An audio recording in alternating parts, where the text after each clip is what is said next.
Close your eyes for a moment. Picture Luffy not as the rubber man we know and love, but as a being of pure lightning. How exactly would that change his journey? There's many videos out there that explore Luffy having different powers, but I want to do things differently. There's also another twist, so you might want to stick around. So why lightning? Personally, if I was in One Piece and ate the gum fruit, I wouldn't be excited or happy at all. I mean, there's other cooler fruits like Trafalgar Law's fruit, Ace's fruit, and the list goes on. But that's the distinction between us normal people and Luffy, and what makes him different. Someone ordinary like you and me would never think about being the Pirate King with powers of rubber. This is a key theme in the early episodes, where everyone essentially mocks Luffy for being so ambitious, and they underestimate him for being a young, unserious boy with underwhelming powers. So let's flip the script. Let's explore what would happen if he had broken powers like lightning instead.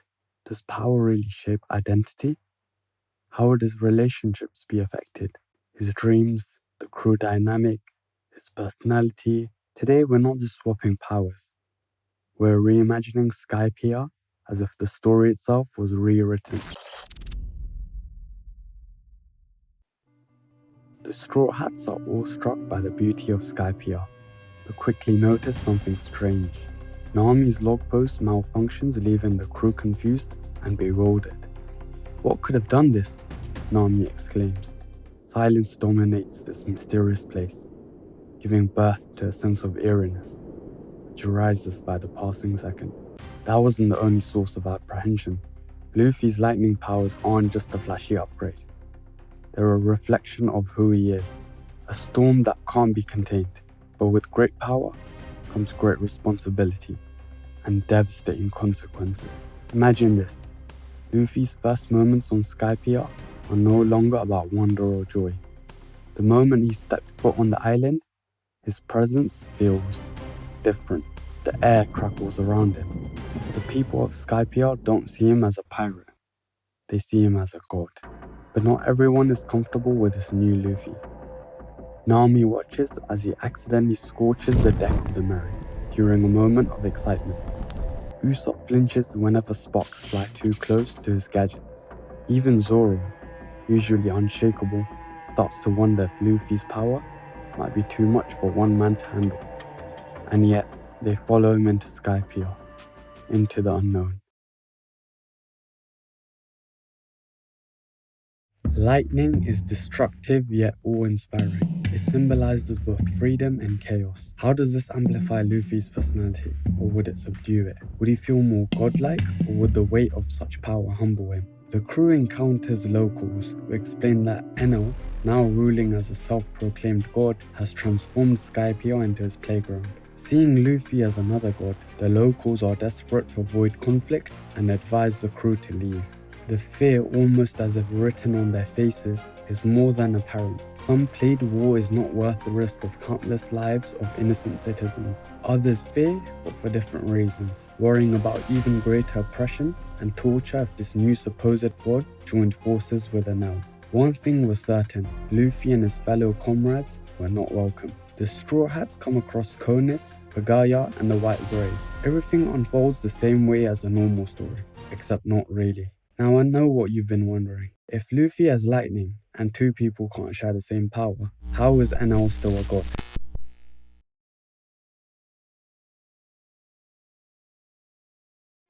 When the Straw Hats finally come face to face with God Enel himself, the shroud of mystery surrounding this man and his powers doesn't take too long to unveil. Before Enel reveals it though, Nico Robin connects the dots and realizes the danger they're up against. So it was your magnetic interference that broke our log post. Unbeknown to Enel, he didn't care enough to talk about frivolous matters, and instead chose to reply with an attack, throwing a mass of metal. She dodges the attack by the skin of her teeth, startled by the speed of the throw. Enel's powers manipulate not only metal, but also the island's natural magnetic fields, causing chaos for anyone who opposes him. Enel's elite guards share his ideals, to create a perfectly ordered world where everything bends to his will.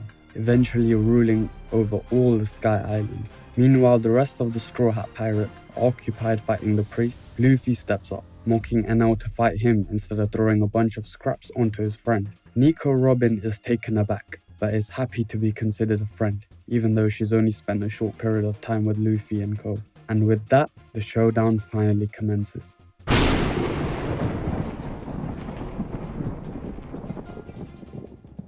The confrontation between Luffy and Enel isn't just a clash of powers, it's a battle of ideologies. Chaos versus control, freedom versus tyranny. Even more determined than before, wielding lightning has made Luffy a great force to be reckoned with. Both fighters are brimming with confidence, but it's important to keep in mind that arrogance is the shadow of exceptional power. Enel uses his observation haki, enhanced by electromagnetic waves, to predict Luffy's movement with near-perfect precision, nullifying all of Luffy's ranged attacks. He manipulates the battlefield by magnetizing objects around him, launching gold projectiles at high speeds, creating deadly barrages.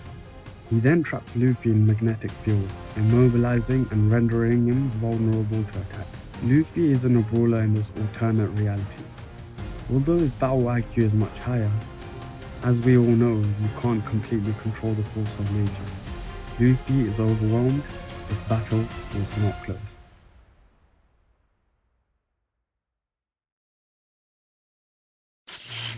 Luffy's lightning-based attacks initially seem ineffective because Enel uses magnetic fields to redirect and neutralize them.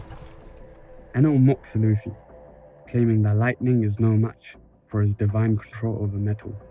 He generates massive magnetic storms that disrupt the environment and make it nearly impossible for Luffy to approach him directly.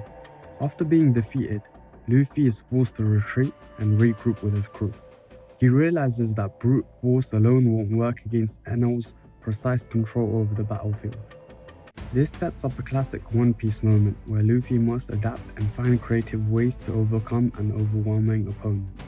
With help from Nami, who understands weather and electricity, Luffy learns that magnetism is influenced by electrical currents. By manipulating his own lightning powers, he can disrupt Enel's magnetic fields. Nami theorizes that if Luffy can generate enough electrical interference, he can destabilize Enel's control over gold and neutralize his attacks. The fight continues with Enel bending entire buildings and many ancient ruins into weapons, trapping Luffy in an ever-shifting cage of steel. But Luffy doesn't back down. He never does. Luffy begins using his lightning powers more strategically. He creates electromagnetic pulses to disrupt Enel's magnetic fields temporarily. He electrifies conductive surfaces like gold to overload Enel's control over them. He also uses high-speed lightning-based movement to close the gap between himself and Enel, bypassing Mantra. Enel underestimates Luffy's abilities to adapt. He continues using large-scale magnetic attacks, such as creating massive golden constructs or launching storms of metallic debris. However, these attacks become less effective as Luffy learns to counter them with precision. With every strike, lightning arcs across the battlefield, illuminating the fear in Enel's eyes for the very first time. Luffy exploits the key weakness in Enel's powers. Magnetism requires metallic objects or surfaces to function effectively. By targeting non-metallic areas of the battlefield, like clouds or stone structures, Luffy forces Enel into close combat. In a climactic moment, Luffy channels all of his lightning energy into a single attack, creating an EMP powerful enough to disable Arc-Maxim and disrupt all of Enel's magnetic constructs. With Arc-Maxim destroyed and his powers neutralized, Enel is left vulnerable.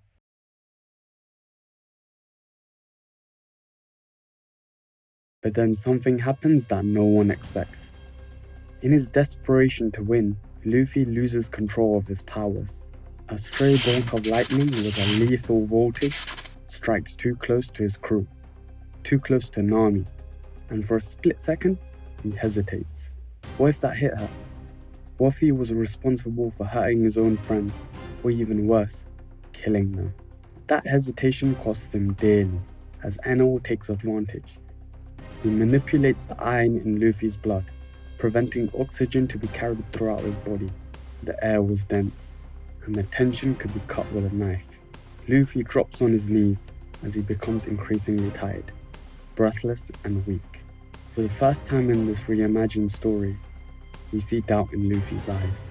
With all focus on Luffy, Enel failed to see the crew having destroyed the priests with the help of Wiper. Everyone comes together using a combination of all their attacks. Nico Robin shouts at Enel, devoting all her might to leave her friend alone. While they continue attacking, Chopper is attending to Luffy, administering sugar sweets that he initially kept to enjoy for later.